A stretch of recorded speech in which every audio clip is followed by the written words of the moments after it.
Hello friends, welcome to the MPJ's academy. I hope आप सभी अच्छे होंगे, पढ़ाई कर रहे होंगे, घर पे सेफ होंगे। देखिए, आज के इस लेसन में हम लोग सोल्व करेंगे एमबी पब्लिकेशन के बुक से सेट नंबर 36 जो कि एसएससी सीजीएल टीआई 2 का क्वेश्चन होंगे। ठीक, ये जो पेपर है ये 2018 का है। इट मीन्स ये 2018 का सेशन जो है एग्जाम कंडक्ट हुआ था 11 सितंबर 2019 को। ठीक, तो ये 2019 के सीजीएल मेंस के इंग्लिश के क्वेश्चंस हैं, तो हम लोग आज यहाँ पर सोल्व करेंगे। आप इसके प्रीवियस लेसन्स जो हैं द एमपीजेस एकेडमी के प्लेलिस्ट सेक्शन में जाएंगे, आपको वहाँ पर मिलेगा एमबी बुक सॉल्यूशन 2019। आप उनमें सारे लेसन्स को देख सकते हैं। ठीक, इसके अलावा जो हम लोग सीएचएसएल के पीटी के क्वेश्चंस भी कर रहे हैं, क्योंकि सीएचएसएल का एग्जाम है और सीजीएल मेंस का एग्जाम अभी लगभग कुछ दिनों में होने वाला है। ठीक, तो सीएचएसएल पीटी का क्वेश्चन जो है सॉल्यूशन इसका आपको शाम में मिलेगा। ठीक, और अभी जो है हम लोग यहाँ पर मेंस के क्वेश्चंस का सॉल्यूशन देखेंगे। तो चलिए फिर शुरू करते हैं। क्वेश्चन नंबर फर्स्ट देखते हैं क्या है। Select the word which means the same as the group of word given. ठीक, यहाँ पे आपको OWS बताना है, यानी कि one word substitution. Causing great damage और सफरिंग, यानी कि एक बहुत ही बड़ा डैमेज यानी कि क्षति या फिर सफरिंग का कारण बनना, उसे क्या कहा जाता है। ठीक, कारण होना या फिर कारण बनना। ऑप्शंस देखते हैं। कैटेस्ट्रॉफी, कैटेस्ट्रॉफी मतलब होता है विपत्ति आना। ठीक, तो राइट आंसर यहाँ पे ऑप्शन ए है। देखिए यहाँ पर जो आपका डैमेज हुआ, क्षति हुआ, तो उससे आप पर विपत्ति आए। ठीक, राइट आंसर यहाँ पे ऑप्शन ए है। बाकी ऑप्शंस देखते हैं। एपेस्डोमिक, इसका मतलब क्या होता है? इसका मतलब होता है ऐंठन संबंधी। ठीक, जैसे ऐंठा जाता है कुछ चीज को, या फिर आपके शरीर में भी कुछ ऐंठन वो पड़ जाता है। ठीक, वो मतलब कभी कभी, तो ये हुआ आपका एस्पेस्डोमिक। ऑप्शन सी आपका है कैटाटोनिक, ये ताना से संबंधित वर्ड यूज होता है। ठीक, और चैस मतलब क्या होता है? इसका मतलब होता है दरार। तो राइट आंसर यहाँ पे ऑप्शन ए है। सारे वर्ड्स आपके लिए इंपॉर्टेंट है, याद कर लीजिएगा। क्वेश्चन नंबर 2 में आपको जो है जंबल सेंटेंसेस दिए गए हैं, उसे आपको अरेंज करना है। 4 सेंटेंसेस हैं और उसको आपको अरेंज करना है सही ऑर्डर में। तो ऐसे सेंटेंसेस को हम लोग प्रीवियस लेसन से ही सीखते आ रहे हैं कि कैसे इसे डील करना होता है। तो सबसे पहले हम चारों सेंटेंसेस को पढ़ते हैं, उसके बाद इसमें से एक मेन सब्जेक्ट निकालते हैं। ठीक, जैसे कि यहाँ पे बात हो रहा है कोई व्यक्ति के बारे में, कुछ व्यक्ति के बारे में। ठीक, अब ये कुछ व्यक्ति जो है क्या करेंगे, इनके बारे में ही अब ये बात होगा सारे सेंटेंसेस में। जैसे कि मान लीजिए कि ये कोई व्यक्ति है, अब इसके 4 भाई हैं, इसकी एक पत्नी है, इसके 2 बहनें हैं, इसके 4 पैर हैं, इसके 2 आंखें हैं। ठीक, इस तरह से इसी के बारे में, इसी पर सेंटर्ड रहेगा चारों सेंटेंसेस, यही होता है। और इसी के बारे में फिर चारों सेंटेंसेस को हम लोग को कनेक्ट करना होता है, सेंटेंसेस को सही ऑर्डर में। तो चलिए फिर पढ़ते हैं हम लोग। तो देखिए, अगर आप पढ़ेंगे तो यहाँ पर पाएंगे कि ऑप्शन डी से आप शुरुआत करेंगे। ठीक, मिनिमलिस्ट, यानी कि कुछ लोगों का, कुछ लोगों जो है ये बिलीव करते हैं, यानी कि ये विश्वास करते हैं that clutter causes a lot of stress. Clutter मतलब क्या होता है? क्लटर मतलब होता है अव्यवस्था जो है वो स्ट्रेस का कारण बनता है। एंड वेस्टेज प्रीसियस स्पेस, और वो जो है बहुत ही हमारे जो महत्वपूर्ण जो जगह होती है कुछ। ठीक, प्रीसियस स्पेस मतलब कि कुछ जगह वो जो है उसको वेस्ट करती है, बर्बाद करती है। ठीक, यानी कि डी से शुरू हुआ। उसके बाद अब देखिए यहाँ पर डी वाला ऑप्शन सिर्फ एक ही है, तो राइट आंसर हम यहाँ पे ऑप्शन सी के साथ जा सकते हैं, यानी कि डी के बाद ए, फिर सी, फिर बी। तो देखिए इस ये आप कैसे समझ पाएंगे कि हम डायरेक्ट डी से ही शुरू करेंगे, या फिर ए से ही शुरू करेंगे, या फिर सी से ही, या फिर बी से ही? तो इसके लिए जो है आपको एक प्रॉपर प्रैक्टिस करते रहना होगा। सीजीएल मेंस में अगर आप बैठ रही हैं, सीजीएल मेंस का ही क्वेश्चन है, आप देखेंगे कि इसमें आपको 20 जंबल सेंटेंसेस दिए हुए होंगे। ठीक, तो ये जो है आप इस पर ज़्यादा से ज़्यादा प्रैक्टिस करिए। जंबल सेंटेंसेस आपको 20 मार्क्स दिलाएंगे, तो इस पर आप ज़्यादा से ज़्यादा प्रैक्टिस करिए। कुछ समझ में आए तो आप कमेंट करिए, लेकिन हम यहाँ पर जो है जैसे आपको बता रहे हैं वहाँ पर आप अच्छे से पढ़िए, थोड़ा सा समय दीजिए। ठीक, 1 मिनट 30 सेकेंड 40 सेकेंड, और वहाँ पे आप इसे फाइंड आउट करिए अपना सबसे पहला मेन सब्जेक्ट क्या है, उसके बाद आप उसको कनेक्ट करने की कोशिश करिए। ठीक, क्वेश्चन नंबर 3 पे आते हैं। यहाँ पे आपको ग्रामेटिकल एरर को फाइंड आउट करना है। ओके, देखिए, why should always we have to wait for her to join us. ठीक, तो देखिए यहाँ पर एक वर्ड यूज हुआ है ऑलवेज। ठीक, ऑलवेज, तो यहाँ पर चूंकि हम देख रहे हैं कि हमारा जो सेंटेंस है वो क्या है? इंट्रोगेटिव है। ठीक, ये देख रहे हैं हम लोग इंट्रोगेटिव सेंटेंस है, लास्ट में इंट्रोगेटिव मार्क भी दिया गया है। तो इंट्रोगेटिव मार्क उसके बाद उसके उसमें भी देख रहे हैं हम लोग कि ये WHO फैमिली से संबंधित है, क्योंकि देखिए यहाँ पर वाई का यूज हुआ है। तो जब भी हम लोग इंट्रोगेटिव सेंटेंस बनाते हैं या फिर जो WHO फैमिली से जो वर्ड्स होते हैं, तो सबसे पहले हम लोग क्या यूज करते हैं, WHO फैमिली। ओके, उसके बाद आपका हेल्पिंग वर्ब या फिर जो भी एक्सुलरी वर्ब या जिस तरह के जो वर्ब्स हैं जो हेल्पिंग वर्ब के रूप में यूज होंगे, तो वो यूज करेंगे। ठीक, फिर आपका क्या आएगा, सब्जेक्ट आएगा, क्योंकि हम यही हमारा स्ट्रक्चर होता है जब भी हम इंट्रोगेटिव में बनाते हैं। ठीक, तो यहाँ देखिए वाई, यहाँ पे वाई आ गया, फिर आपका हेल्पिंग वर्ब, यहाँ देखिए एक्सुलरी वर्ब शुड है, उसके बाद आपका आना चाहिए सब्जेक्ट, जबकि यहाँ पर क्या आया है, यहाँ पे ऑलवेज का आया है। ठीक, तो यहाँ पर जो एरर है वो है आपका ऑप्शन सी। पहले हम लोग क्या लिखेंगे, पहले हम लोग शुड के बाद लिखेंगे वी, और उसके बाद हम लोग यूज करेंगे ऑलवेज का। ठीक, तो यहाँ पर जो एरर है वो है आपका option C, why should we always have to wait for her to join us. ठीक, तो ऐसे सेंटेंसेस में हम लोग जो है ये स्ट्रक्चर को फॉलो करते हैं और उस हिसाब से हम यहाँ पर अपना राइट आंसर चूज करेंगे। क्वेश्चन नंबर 4, यहाँ पे आपको देखिए डायरेक्ट इनडायरेक्ट स्पीच है, नारेशन।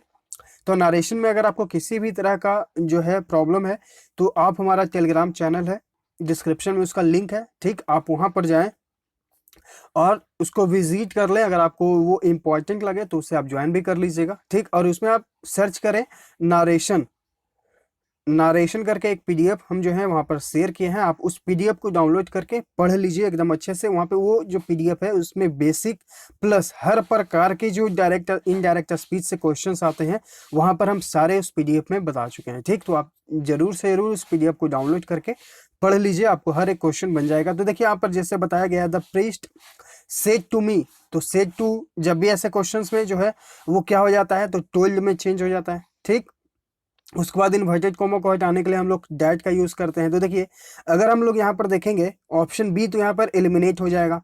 ठीक, यहाँ पर देखिए ये भी एलिमिनेट हो जाएगा ऑप्शन सी। यहाँ पर देखिए यहाँ पर डैट का यूज ही नहीं हुआ, तो ये भी एलिमिनेट। तो राइट आंसर आप डायरेक्ट ऑप्शन ए के साथ जा सकते हैं। अगर आपको रूल याद है तो आप तुरंत अपने ऑप्शंस को एक व्यू देंगे और उसके बाद डायरेक्ट अपना राइट आंसर चूज कर सकते हैं। ठीक, तो इसलिए जो है आप वहां पर चाहें तो जाकर पीडीएफ को डाउनलोड कर लीजिए और उसे पढ़ लीजिए अच्छे से। कुछ ना समझ में आए तो डिस्कशन ग्रुप भी है अकेडमी का टेलीग्राम पे, आप वहां पर पूछ सकते हैं, या फिर वीडियो किसी भी वीडियो के कमेंट बॉक्स में भी आप कमेंट कर दीजिएगा, हम आपको रिस्पॉन्स देंगे।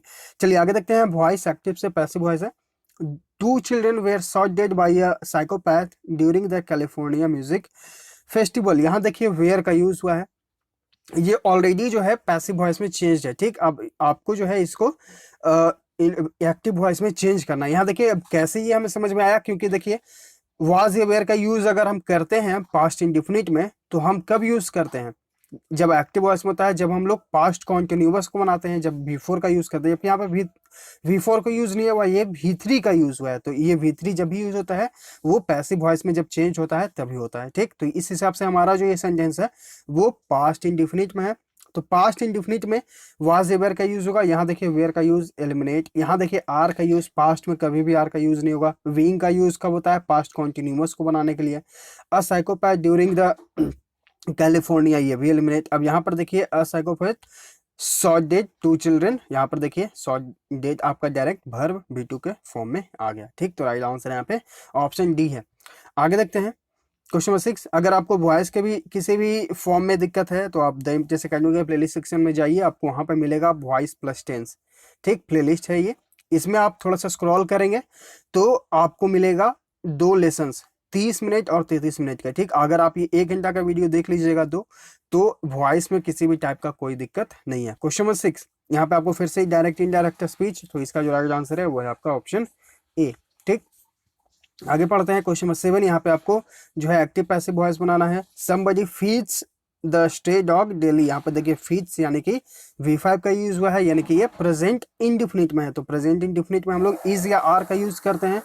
तो देखिए यहाँ पर इज और आर, यहाँ पर हैज का यूज हुआ है एलिमिनेट, यहाँ पर देखिए वाज का यूज हुआ है, यहाँ पर विल का यूज हुआ है। राइट आंसर यहाँ पे ऑप्शन सी है। तो आप इस तरह से अपने ऑप्शंस को भी एलिमिनेट कर सकते हैं। ठीक, जब तक आपको अगर रूल याद है तो आप आराम से ऑप्शंस को एलिमिनेट कर सकते हैं। क्वेश्चन नंबर 8 में फिर से आपको जंबल सेंटेंसेस है, तो यहाँ पर फिर से हम लोग इसे जो है अरेंज करेंगे। तो देखिए आप जो पढ़ेंगे तो आपको पता चलेगा कि एक गुंज नाम का एनजीओ है, ठीक, गुंज एनजीओ है, वो रन करता है cloth for work scheme and gives clothes and useful items in exchange for work done. यानी कि ये जो एनजीओ है इंडिया का, वो क्लॉथ के लिए काम करता है और वो उससे उनसे कुछ लोगों से काम कराता है और उनको हेल्प के बदले में उनसे कपड़े देता है, ठीक। यानी कि देखिए यहाँ पर आपका सेंटेंस है सी, यानी कि ये ऑप्शन तो आपका एलिमिनेट हो जाएगा। ओके, अब यहाँ पर आगे पढ़ते हैं। उसके बाद आप देखेंगे कि रिसेंटली अब इसी से कनेक्ट करना है, ठीक, गुंज के बारे में ही अब हमें कनेक्ट करना है। तो कैसे कनेक्ट करेंगे आइए देखते हैं। देखिए अब उसके बारे में बताया जा रहा है। Recently as part of the scheme an old lady in the Madhya Pradesh village was given a pair of slippers. यानी कि स्कीम के तहत जो है एक बूढ़ी औरत को मध्य प्रदेश के एक छोटे से गांव में दिया गया था, उन्हें एक चप्पल का जोड़ी, ठीक।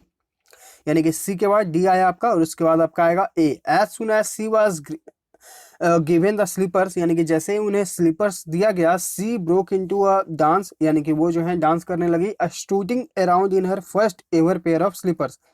यहाँ पर देखिए स्टूट वर्ड यूज हुआ है, इसका मतलब होता है इतराना, ठीक, इतराना, ये वर्ड आप लोग कनेक्ट कर पा रहे होंगे, ठीक। बहुत सारे लोग ऐसे करते हैं। तो यहाँ पर जो है आपका राइट आंसर कौन जो हो जाएगा, आपका ऑप्शन सी हो जाएगा, यानी कि सी डी ए बी। इस तरह से है जो है आप अपने सेंटेंसेस को कनेक्ट करिए। क्वेश्चन नंबर 9, यहाँ पे आपको आइडेंटिफाई करना है एरर को और अपने जो अंडरलाइन सेक्शन है उसको इंप्रूव करना है अपने ऑप्शंस में से। She is a very good sprinter. Sprinter मतलब क्या होता है, धावक, यानी कि जो दौड़ने वाले होते हैं, ठीक। She is a very good sprinter, यानी कि वो बहुत ही अच्छी धावक है। I can't run as fast as she does. यहाँ देखिए एज का यूज, यहाँ पर ही एज का यूज, कोई दिक्कत नहीं। एज सी डज, यहाँ पर देखिए प्रेजेंट के बारे में ही बात हो रहा है पूरा सेंटेंस, तो इस हिसाब से जो है यहाँ पर भी सेंटेंस देखिए सी डज यानी कि प्रेजेंट इंडेफिनिट, तो यहाँ पर भी कोई दिक्कत नहीं है। तो हम जाएंगे नो इम्प्रूवमेंट ऑप्शन के साथ, यानी कि ऑप्शन ए, ठीक। क्वेश्चन नंबर 10 देखते हैं। यहाँ पे आपको जंबल सेंटेंसेस दिए गए हैं, इसे आपको फिर से करेक्ट ऑर्डर में अरेंज करना है। तो देखिए अगर आप पढ़ेंगे इसे तो देखेंगे कि यहाँ पर बात हो रहा है कि according to Gautam Bhatia leading architect, Gautam Bhatia जो है एक लीडिंग आर्किटेक्ट हैं, we need to bring about a radical change, ठीक। रेडिकल मतलब कि उग्र, उग्र भी होता है या फिर पूर्ण भी होता है, ठीक। रेडिकल मतलब क्या होता है, उग्र या फिर पूर्ण या फिर कंप्लीट, ठीक, इसका कंप्लीट। तो ये वर्ड इंपॉर्टेंट है, याद कर लीजिएगा। Radical change in our model of housing, यानी कि हमें जो है पूर्ण चेंज चाहिए, परिवर्तन चाहिए जो हमारे हाउसिंग का जो मॉडल है उसमें। ओके, उसके बाद क्या है कि ही स्टेट्स, यानी कि उनका वो ये कहते हैं कि in the early 1950s houses in most cities relied on the bungalow model, यानी कि 1950 के सदी में 1950 के समय जो है लगभग हर सिटी जो है बंगलो के मॉडल में रहते थे, ठीक। यानी कि सी के बाद बी, ये ऑप्शन आपका ए हो जाएगा, ठीक। तो इस तरह से आप इस पे प्रैक्टिस ज्यादा करते रहिए। क्वेश्चन नंबर 11, यहाँ पे फिर से आपको जो है जंबल सेंटेंसेस दिए गए हैं, तो यहाँ पर आप कोशिश खुद से करें, ठीक। हम यहाँ पे आपको राइट आंसर ए बता दे रहे हैं, आप इसको प्रैक्टिस करिएगा। क्वेश्चन नंबर 12, यहाँ पे आपको जंबल सेंटेंसेस फिर से हैं, तो यहाँ पर जो आपका राइट आंसर है वो क्या है आइए पढ़ते हैं। ये छोटा सा हम बता देते हैं आपको, ठीक। देखिए यहाँ पे बात हो रहा है लुइस आर्मस्ट्रॉन्ग के बारे में। ओके, लुइस आर्मस्ट्रॉन्ग के बारे में, वो जो है एक फेमस यानी कि प्रसिद्ध जैज म्यूजिशियन थे। ओके, यानी कि सी। उसके बाद जो है एज अ चाइल्ड, यानी कि एक बच्चे के तौर पर, he always landed in trouble, वो हमेशा परेशानियों से घिरे रहे, ठीक। Once he found a pistol, एक बार जो है उन्होंने एक पिस्टल पाया और fire it in the street, और गली में उन्होंने उसे फायर कर दिया यानी कि चला दिया, ठीक। अनफॉर्चुनेटली, दुर्भाग्यपूर्ण, this resulted in going to jail, और इसके कारण जो है वो जेल चले गए थे। तो सी बी डी ए, यानी कि ऑप्शन बी जो है यहाँ पर आपका राइट आंसर हो जाएगा। क्वेश्चन नंबर 13, यहाँ पे आपको फिल इन द ब्लैंक करना है। The car cleaner expressed is an inability, यानी कि जो कार क्लीनर है उसने अपने इनएबिलिटी को दर्शाया to continue cleaning my car, यानी कि इनएबिलिटी यानी कि अक्षमता, ठीक। अक्षमता my car from 1 July due to his, options हैं इल फीलिंग यानी कि खराब महसूस करने का कारण, डिजीज यानी कि रोग, डिसऑर्डर यानी कि खराब व्यवस्था, इल हेल्थ यानी कि उसकी जो है खराब जो स्वास्थ्य था उसके कारण जो है उसने मना कर दिया मेरे कार को साफ करने से, ठीक। तो यानी कि उसका जो स्वास्थ्य है वो उसका खराब था, यानी कि वो तबीयत उसका थोड़ा सा गड़बड़ था। राइट आंसर यहाँ पे ऑप्शन बी है। क्वेश्चन नंबर 14 देखते हैं, यहाँ पे आपको WS बताना है।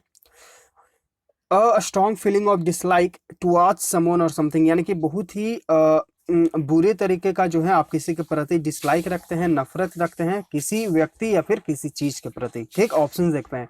सिंपैथी यानी कि सहानुभूति, टेलीपैथी यानी कि परस्पर भाव, एंटीपैथी यानी कि घृणा, इम्पैथी यानी कि सहानुभूति। ये दोनों, ये देखिए ऑप्शन ए और ऑप्शन डी जो है आपका सिनोनिम है, याद कर लीजिएगा।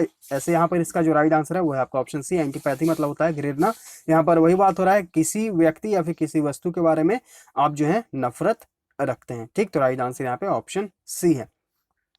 क्वेश्चन नंबर 15 यहाँ पे आपको आइडेंटिफाई करना है एरर को। ठीक, she is a great cook, वह जो है एक अच्छी खाना बनाने वाली है। Has her on blog on YouTube, उनका एक अपना यूट्यूब पर ब्लॉग है। And was followed by 1 lakh viewers. ठीक, यहाँ देखिए सी इज का यूज हुआ है, ये प्रेजेंट है। यहाँ पर भी हैज, ये भी प्रेजेंट को शो करता है, लेकिन यहाँ पर देखिए वाज का यूज हुआ है, जबकि पूरे सेंटेंस को कंप्लीट करने के लिए हम प्रेजेंट में ही बनाएंगे। तो ऑप्शन डी जो है आपका यहाँ पर एरर है, वाज की जगह क्या यूज करेंगे, इज का यूज करेंगे। क्वेश्चन नंबर 16 यहाँ पर आपको डायरेक्ट इनडायरेक्ट स्पीच बताना है। तो यहाँ पर आप देखेंगे, यहाँ पर देखिए माई अंकल से just my luck I have missed the bus again. तो इस तरह के क्वेश्चन जहां पर आप देखें तो इसे जो है एक्सक्लेम्ड के साथ बनाएं। ठीक, एक्सक्लेम्ड के साथ बनाएं। और यहाँ पर देखिए ये पास्ट में है तो आगे भी पास्ट, तो यहाँ पर जो राइट आंसर है वो है आपका ऑप्शन है। यहाँ देखिए एक्सक्लेम वाला ऑप्शन सी में भी है, लेकिन यहाँ पर इस का यूज हुआ इसलिए एलिमिनेट हो जाएगा, बाकी एक्सक्लेम का तो ऑप्शन है ही नहीं। तो इस तरह के सेंटेंस जहां पर देखें कि आप थोड़ा सा खुशी कोई व्यक्ति व्यक्त कर रहा हो, ठीक, या मतलब विस्मयादि बोधक जिसे बोला जाता है एक्सक्लेमेशन। ठीक, ऐसे से जहां पर बोध हो तो आप उसे एक्सक्लेम के साथ जो है संबोधित कर, मतलब कि उसे आगे बनाएं। क्वेश्चन नंबर 17 यहाँ पे फिर से आपको डायरेक्ट इनडायरेक्ट स्पीच है। Kiran said I will reach Patna tomorrow morning. ठीक, तो यहाँ पर देखिए किरण सेड, टोल्ड कब चेंज होता है, जब सेड के बाद दूसरा सब्जेक्ट दिया हुआ रहता है, जैसे कि ही सेड टू मी।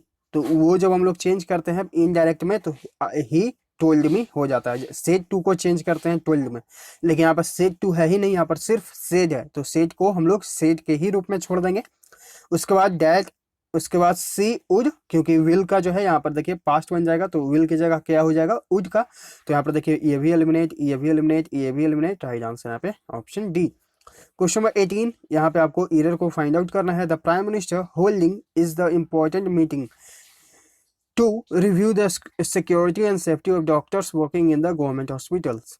ठीक, यहाँ पर देखिए द प्राइम मिनिस्टर, इसके बाद आपका क्या आना चाहिए, हेल्पिंग वर्ब आना चाहिए, जबकि हेल्पिंग वर्ब जो है यहाँ पर जो है चेंज कर दिया गया है। हेल्पिंग वर्ब और मेन वर्ब को यहाँ पर जो है इंटरचेंज कर दिया गया है। तो राइट आंसर यहाँ पर जो है आपका कौन सा हो जाएगा, वो हो जाएगा आपका ऑप्शन डी, बी नहीं डी। ठीक, यहाँ पर जो है द प्राइम मिनिस्टर के बाद आपका आना चाहिए हेल्पिंग वर्ब यानी कि इज। ठीक, तो राइट आंसर यहाँ पे ऑप्शन डी है। क्वेश्चन नंबर 19 यहाँ पे आपको आइटम का जो है आइटम चूज करना है, सही आइटम को चूज करना है। ठीक, यहाँ पर चारों ऑप्शंस जो आइटम्स दिए गए हैं उनका अर्थ आपको याद रहना चाहिए, तभी आप जो है यहाँ पर राइट आंसर चूज कर पाएंगे। आइए देखते हैं। The final paper was really difficult task by the end of the week I was able to. यहाँ पर देखिए आपको आइटम, जो सही आइटम है उसे आपको चूज करना है। ठीक, ऑप्शन ए आपका है वार्क अप द रॉन्ग ट्री। इसका मतलब क्या होता है, इसका मतलब होता है waste one's effort by pursuing the wrong thing और पाथ। ठीक, यानी कि आप जो है गलत चीज के पीछे भाग रहे हैं।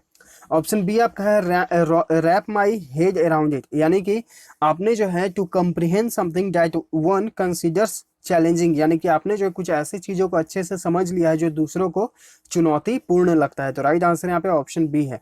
आपको वो जो चीज है बहुत ही डिफिकल्ट लगा, लेकिन फिर भी जो है आपने उसे समझ लिया। तो राइट आंसर यहाँ पे ऑप्शन बी है। क्राई माई आईज आउट, यानी कि वीप बिटरली, यानी कि आपने जो है बहुत बुरी तरीके से रोया। और रन आउट ऑफ स्टीम, यानी कि आप जो है धीरे धीरे अपनी ऊर्जा को खोते जाते हैं। ठीक, तो राइट आंसर यहाँ पे ऑप्शन बी है। हम चारों आइटम का अर्थ आपको यहाँ पर बता दिए हैं, तो आप जो है चारों का याद कर लीजिएगा अर्थ। क्वेश्चन नंबर 20 यहाँ पे आपको जो है जंबल सेंटेंसेस दिए गए हैं, इसे आपको अरेंज करना है सही ऑर्डर में। तो यहाँ पे आप देखेंगे तो पढ़ेंगे कि एक बात हो रहा है एजर एलन के बारे में। एजर Allan Poe was a famous American author, वह जो है एक अमेरिकन ऑथर थे, प्रसिद्ध अमेरिकन ऑथर, यानी कि जो लिखने वाले होते हैं ऑथर।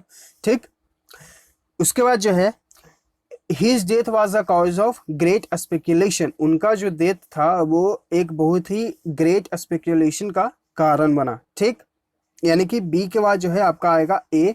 उसके बाद he had gone missing on October 3, 1849 and was found a few days later, वह जो है 3 अक्टूबर 1849 को मिसिंग हुए और उसके बाद जो बहुत दिनों के बाद जो है वो पाए गए, यानी कि BAD, और उसके बाद लास्ट में आपका C, with in a few days of being found, यानी कि कुछ दिनों के पाने के बाद जो है वो मरे पाए गए थे। ही डाइड मिस्टीरियसली ऑन 7 अक्टूबर 1849, यानी कि 3 को मिस हुए थे और 7 को वो मिस्टीरियसली यानी कि रहस्यमय ढंग से वो मरे हुए पाए गए थे। ठीक, तो यहाँ पर जो राइट आंसर है वो कौन सा है आपका, ऑप्शन बी।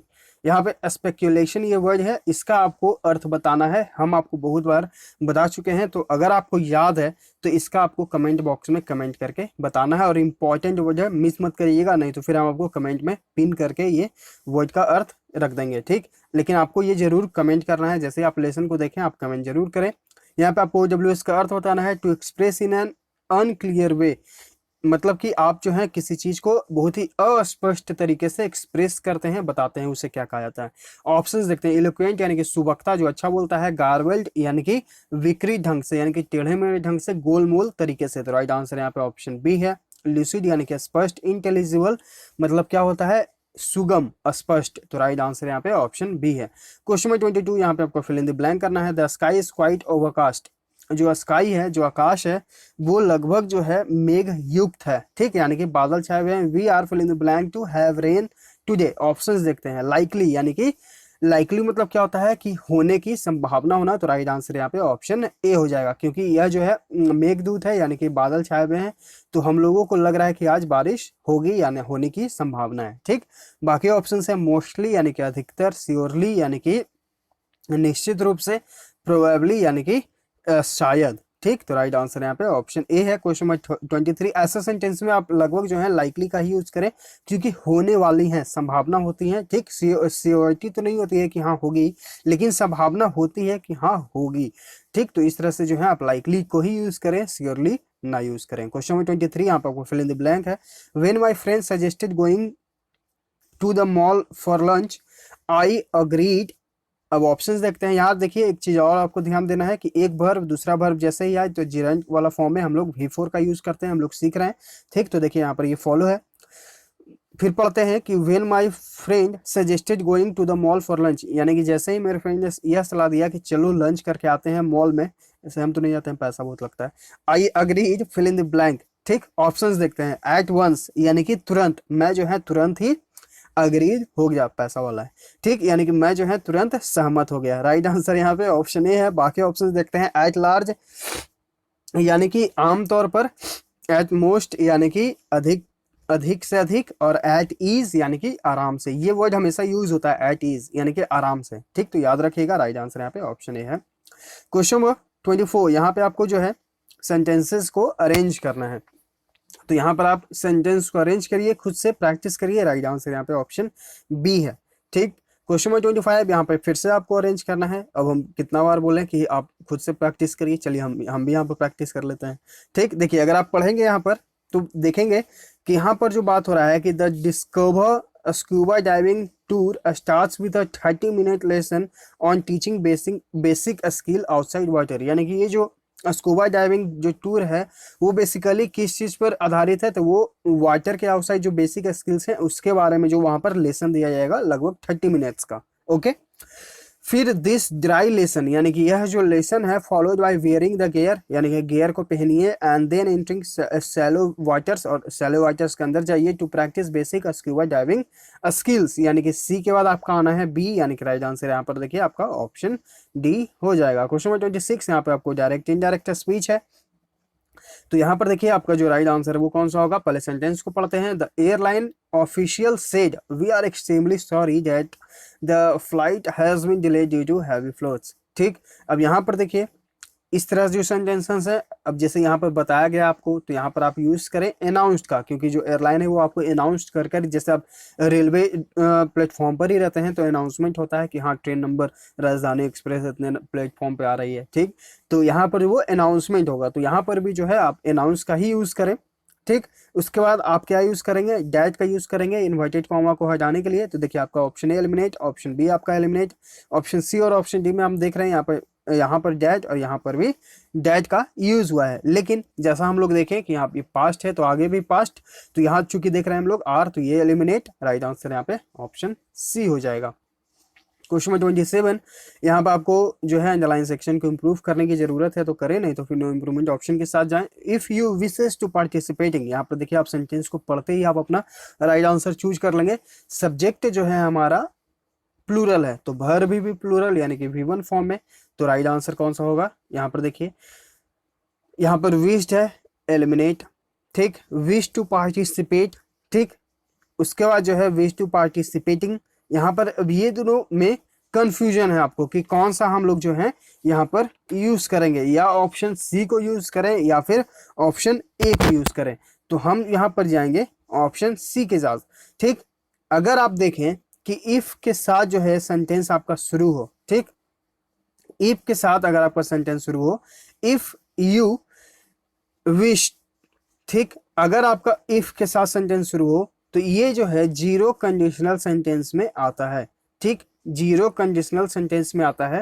तो ये जो जीरो कंडीशनल सेंटेंसेस को हम लोग हमेशा प्रेजेंट में ही रखते हैं, ठीक, प्रेजेंट में ही रखते हैं, उसे कोई भी और फॉर्म में जो है उसे हम लोग नहीं बनाते हैं, ठीक। तो यहाँ पर देखिए ये जो हम अगर हम ऑप्शन सी के साथ जाते हैं तो ये जो पूरा का पूरा है ये प्रेजेंट को ही शो करेगा। If you wish to participate at the national level games you will have to start getting coaching immediately, ठीक। तो यहाँ पर जो आपका राइट आंसर है वो है आपका ऑप्शन सी। ऐसे सेंटेंसेस जो हैं ये जीरो कंडीशनल सेंटेंसेस है। अगर आपको कंडीशनल सेंटेंसेस में थोड़ा सा ही प्रॉब्लम है तो आप द इंपीजेस एकेडमी के प्लेलिस्ट सेक्शन में जाइए, वहां पे आपको मिलेगा SSC 45 डेज प्लेस, ओके, वहां पे आपको मिलेगा कंडीशनल सेंटेंस, वो लगभग आपको आधा घंटा का लेसन है। अगर आप उसे देख लीजिएगा तो आपको कंडीशनल सेंटेंसेस आराम से जो है हर तरह के कंडीशनल सेंटेंस आप सीख जाएंगे। नहीं तो फिर हम क्या करेंगे कि जो आई बटन ऊपर होता है हम उसमें उसका लिंक दे देंगे, आप उसको देख लीजिएगा, ठीक। राइट आंसर जो है यहाँ पे ऑप्शन सी है। क्वेश्चन नंबर 28, यहाँ पे आपको एक्टिव से पैसिव वॉइस बताना है। Popular monuments will be kept open till 9 PM, यहाँ देखिए विल बी का यूज हुआ है, ओके, यहाँ उसके बाद वर्ब का थर्ड फॉर्म यूज हुआ है। तो यहाँ पर जो है आपको ध्यान देना चाहिए कि जब भी इस तरह जो विल बी का यूज हो तो वो फ्यूचर इंडेफिनिट में है। फ्यूचर इंडेफिनिट में ही हम लोग विल या शैल का यूज करते हैं, फिर आपका बी और आपका वर्ब का थर्ड फॉर्म। तो राइट आंसर देखिए यहाँ पे ऑप्शन सी हो जाएगा। यहाँ देखिए हैड का यूज हो गया, यहाँ पर देखिए आर का यूज हो गया, यहाँ पर देखिए बिफोर का यूज हो गया। राइट आंसर यहाँ पे ऑप्शन सी है, ठीक, यहाँ पर ऑप्शन सी है। क्वेश्चन नंबर 29, यहाँ पे देखते हैं ग्रामेटिकल एरर को आपको फाइंड आउट करना है। Last evening my friend tells me, last evening यानी कि पिछले शाम को, यानी कि ये पास्ट में बात हो रहा है, ठीक। तो आगे हम देख रहे हैं कि माई फ्रेंड टेल्स में है, जबकि ये टेल जो है प्रेजेंट को शो करता है, ठीक। तो एरर आप समझ गए होंगे कौन सा होगा, ऑप्शन सी होगा। पास्ट को हम लोग पास्ट में ही बनाएंगे, तो यहाँ पर टेल से क्या यूज करेंगे, टोल्ड का यूज करेंगे। ऑप्शन सी यहाँ पे एरर है। तो आप जैसे ही सेंटेंस को पढ़ें आपका दिमाग स्पार्क हो जाए, आप उसी समय अपना राइट आंसर पकड़ लें, ठीक। नहीं तो अगर आप एक बार पढ़ेंगे फिर दोबारा पढ़ेंगे उसमें थोड़ा सा कंफ्यूजन भी हो जाता है कि अच्छा ए यहाँ पर अच्छा ये है फिर ये है, ठीक। तो इस तरह से अगर आपको फर्स्ट अटेम्प्ट में ही अगर आपका जो क्वेश्चन पढ़ने के साथ ही अगर आपका दिमाग जो है वो स्पार्क करे तो आप तुरंत उसे अपना राइट आंसर चूज कर लें। जैसे कि हम लोग जैसे आप पढ़ें लास्ट इवनिंग, यानी कि ये पास्ट में बात हो रहा है, आगे हम देख रहे हैं कि टेल्स का यूज है, जबकि पास्ट में हम लोग V2 का यूज करते हैं, जबकि ये V5 में है, ठीक। तो V2 का यूज करने के लिए हम लोग टोल्ड का यूज करेंगे, तो हम लोग तुरंत देख लेंगे कि टेल्स गलत है, टेल की जगह क्या यूज करेंगे, टोल्ड का यूज करेंगे। ऑप्शन सी एरर है क्वेश्चन, ठीक। क्वेश्चन में 30, यहाँ पे आपको अंडरलाइन सेक्शन को इंप्रूव करने की जरूरत है तो करें, नहीं तो फिर नो इंप्रूवमेंट ऑप्शन के साथ ही आए। You have been so unwell, यानी कि आप जो हैं अभी तक अच्छे नहीं हैं। हाउ यू फीलिंग नाउ, यहाँ देखिए फिर से इंट्रोगेटिव मार्क है। तो इंट्रोगेटिव मार्क में हम लोग क्या सीखे थे, अगर आपके WHO फैमिली है तो पहले उसे ही यूज कर लें, उसके बाद आपका हेल्पिंग वर्ब, फिर आपका सब्जेक्ट, ठीक। तो यहाँ देखिए यहाँ पर फिर से WHO फैमिली है तो WHO फैमिली, फिर आपका आना चाहिए हेल्पिंग वर्ब, ठीक। तो हेल्पिंग वर्ब जो है यहाँ पर आपका कौन सा है वो देखना है आपको। तो हेल्पिंग वर्ब वाले ऑप्शंस के साथ हम जाएंगे तो देखिए यहाँ पे ऑप्शन डी जो है राइट आंसर हो जाएगा, क्योंकि देखिए बाकी में जो हेल्पिंग वर्ब यूज भी हुए हैं वो सब्जेक्ट के बाद यूज हुए हैं, जबकि इंट्रोगेटिव सेंटेंस का हमारा रूल क्या कहता है कि अगर WHO फैमिली है तो पहले उसे यूज करें, उसके बाद अपना हेल्पिंग वर्ब यूज करें, तब सब्जेक्ट यूज करें। तो यहाँ पर देखिए हेल्पिंग वर्ब यू के साथ आर ही यूज होता है। राइट आंसर यहाँ पे ऑप्शन डी है। क्वेश्चन नंबर 31, यहाँ पे आपको OWS का अर्थ बताना है। Some happening by chance in in a happy and beneficial way, यानी कि कुछ ऐसा होता है बाई चांस अचानक से जो आपके लिए अच्छा हो। ऑप्शंस देखते हैं, सेरेनिटी यानी कि शांति, स्थिरता, सेरेंडिपिटी यानी कि नसीब, अच्छा नसीब, तो राइट आंसर यहाँ पर ऑप्शन बी है। मिस एडवेंचर यानी कि दुर्घटना, फोर्टिट्यूड यानी कि धैर्य, राइट आंसर यहाँ पे ऑप्शन बी है। ये फोर्टिट्यूड आपको सिनोनिम में पूछा जाता है तो याद रखिएगा। क्वेश्चन नंबर 32, यहाँ पे आपको जंबल सेंटेंसेस दिए गए हैं, इसे आपको करेक्ट ऑर्डर में सही करना है। तो यहाँ पर एक बात हो रहा है, सत्यजीत रे फिल्म वाज सोलिली हिज फिल्म, यानी कि बिल्कुल उनकी ही फिल्म थी, ठीक। डिस्पाइट दिस यानी कि इसके बावजूद he was very good at delegating work, वह जो है अपने काम करने में बहुत ही मेहनती थे, प्रतिनिधित्व करते थे, ठीक। इवन आफ्टर डेलीगेशन यानी कि उनके प्रतिनिधित्व के बावजूद he was involve in every aspect of the film, यानी कि वो प्रतिनिधि के रूप में भी काम करते थे लेकिन उसके अलावा वो हर तरीके का और भी काम करते थे। No wonder his films were universally acclaimed, इसमें आश्चर्य नहीं है कि उनकी मूवी को जो है, उनके फिल्म को जो है वर्ल्ड वाइड यानी कि यूनिवर्सली पूरे विश्व भर में जो है उनकी प्रशंसा किया गया था, यानी कि प्रशंसित किया गया था, ठीक। तो CADB राइट आंसर यहाँ पे ऑप्शन सी है। क्वेश्चन नंबर 33 है, यहाँ पे आपको OWS का अर्थ बताना है। लैकिंग इन वेराइटी इंटरेस्ट, यानी कि आप में जो है कमी है किसी चीज में रुचि रखने की, ठीक है। तो ऑप्शंस क्या है, मोनोटोनस यानी कि नीरस, तो राइट आंसर यहाँ पे ऑप्शन ये है, यानी कि आप किसी चीज में रुचि ही नहीं रखते हैं, आप नीरस हैं, कोई टेस्ट ही नहीं है, टेस्टलेस हैं, ठीक। बाकी ऑप्शंस हैं, फ्रेश यानी कि शुद्ध, एक्सक्लेमेटरी यानी कि कोलाहलपूर्ण, ठीक, या फिर विस्मयादी बोधक भी होता है, जैसे हम आपको बताए थे कुछ देर पहले ही जब हम लोग डायरेक्ट इनडायरेक्ट स्पीच बता रहे थे कि एक्सक्लेमेशन सेंटेंसेस ऐसे जब लास्ट में ये दिया गया है, ठीक, तो वहां पर जो है आप हमेशा एक्सक्लेमेशन के साथ ही यूज करें। इसका मतलब क्या होता है, विस्मयादी बोधक, ठीक। वाइब्रेंट मतलब क्या होता है, जीवंत या फिर थरथराने वाला भी होता है, राइट आंसर ये है। क्वेश्चन नंबर 34, यहाँ पे आपको जो है आइडेंटिफाई करना है ग्रामेटिकल एरर को, अपने अंडरलाइन सेक्शन को इंप्रूव करें, नहीं तो फिर नो इंप्रूवमेंट ऑप्शन के साथ जाएं। I am going to see a play tomorrow evening, ठीक। तो यहाँ पर देखिए, यहाँ पर जो है इस सेंटेंस में कोई भी दिक्कत नहीं है, हम जाएंगे नो इंप्रूवमेंट के साथ। I am going to see a play tomorrow evening, या प्ले मतलब हो गया नाटक, मतलब कि मैं जो है कल शाम को एक नाटक देखने जा रहा हूँ, ठीक। तो राइट आंसर यहाँ पे नो इंप्रूवमेंट है। क्वेश्चन नंबर 35, यहाँ पे आपको अपोजिट बताना है, ऑप्टिमिस्टिक का। ऑप्टिमिस्टिक मतलब क्या होता है, इसका मतलब होता है आशावादी। अब इसका आपको एंटोनिम बताना है, ओके। यहाँ पे आपको जो है इसका एंटोनिम बताना है, देखते हैं ऑप्शंस। एनर्जेटिक यानी कि विपरीत, एनर्जेटिक यानी कि जो ऊर्जावान है, ठीक। पेसिमिस्टिक यानी कि निराशावादी, तो राइट आंसर यहाँ पे ऑप्शन बी है, एक आशावादी और एक निराशावादी है। आइडियलिस्टिक यानी कि आशावादी, तो ये देखिए आपका जो है सिनोनिम हो गया, जबकि हमें बताना है एंटोनिम, इसलिए भी एलिमिनेट। रियलिस्टिक यानी कि वास्तविकता, राइट आंसर यहाँ पे ऑप्शन बी है। क्वेश्चन नंबर 36, यहाँ पे आपको डायरेक्ट इनडायरेक्ट स्पीच बताना है। Rita said I am not feeling well, तो यहाँ पर सेड के बाद कोई भी ऑब्जेक्ट नहीं है, तो यहाँ पर सेड का सेड ही रहने देंगे। उसके बाद डैट का यूज करेंगे, तो देखिए यहाँ पे ऑप्शन बी और ऑप्शन सी तो आपका एलिमिनेट हो जाएगा, और ऑप्शन डी हम लोग देख रहे हैं, जैसा हम लोग सीखें कि अगर ये पास्ट है आगे भी पास्ट, यहाँ देखिए ये पास्ट में नहीं है, यहाँ पर आई एम नॉट का यूज हुआ है, एम का यूज कब होता है, प्रेजेंट को शो करने के लिए। राइट आंसर यहाँ पे ऑप्शन ए हो जाएगा। क्वेश्चन नंबर 37, यहाँ पे आपको आइटम का अर्थ बताना है। 4 आइटम्स दिए गए हैं और उनमें से कोई एक जो है यहाँ पर अप्रोप्रिएट आपको करना है। अच्छा, मोबाइल में स्पेस भी नहीं है, चलिए देखते हैं। Suman really has a fill in the blank, she moved to a new house just a month back but already has a lovely garden. यहाँ पर देखिए लवली गार्डन है, ठीक। अब इसी से कनेक्ट आपको करना होगा। ऑप्शंस देखते हैं। अ हार्ट ऑफ गोल्ड यानी कि a very kind and good nature, ठीक, एलिमिनेट यानी कि बहुत ही अच्छे दिल वाले और अच्छे स्वभाव वाले। अ बैड हेयर डे, इसका मतलब क्या होता है, सीम्स टू गो रॉन्ग यानी कि कुछ गलत होने की संभावना होना।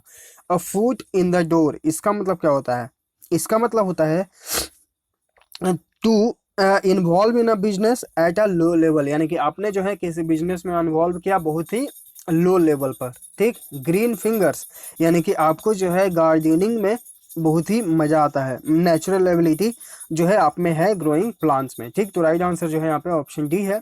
सुमन really has a green fingers, यानी कि सुमन जो है उनको गार्डनिंग में जो है नेचुरल एबिलिटी है, वो अच्छा गार्डनिंग करती है, यानी कि पेड़ पौधे उगाती हैं, उनका देख रेख। तो ये है इस लेसन का डिटेल में सॉल्यूशन। आई होप आपको हर एक क्वेश्चन हर एक वर्ड अच्छे से समझ में आ गया होगा, ठीक है। आगे जो है आपको इसका आगे जो पार्ट 2 होगा वो question number 38 to question number 140 का सॉल्यूशन आपको कल मिलेगा। ठीक, इसमें हम खास तौर पर जोड़ देंगे जो पैसेजेस इसमें दिए गए हैं इस पूरे लेसन में, उनको कैसे डील किया जाए उस लेसन में जो है आपको बताया जाएगा। तो पार्ट 2 को अच्छे से देख लीजिएगा, आप पार्ट 1 भी अच्छे से देख लीजिए। अगर आपको कहीं पर समझ में ना आए तो तुरंत कमेंट कर दीजिएगा। ठीक, अगर समझाने का तरीका अच्छा लगा तो प्लीज़ लाइक कर दीजिए, लेसन्स को ज़्यादा से ज़्यादा शेयर करिए अपने स्टडी ग्रुप्स में, ताकि और लोग जो है इसे देखें, समझें, सीखें और हमारे साथ जुड़ें। अगर आप नए हैं तो चैनल को सब्सक्राइब भी कर लीजिएगा, ताकि आपके पास नोटिफिकेशन जाता रहे, आप अपडेट होते रहें। और आप लोग जो है हमारे टेलीग्राम चैनल भी ज़रूर ज्वाइन कर लीजिए, क्योंकि वहाँ पर जो है देखिए डेली करेंट अफेयर्स क्विज हो रहे हैं। ठीक, उसके बाद जो है आपको जो लूसेंट बुक है उसके इंपॉर्टेंट टॉपिक्स भी वहाँ पर आपको शेयर किया जा रहा है।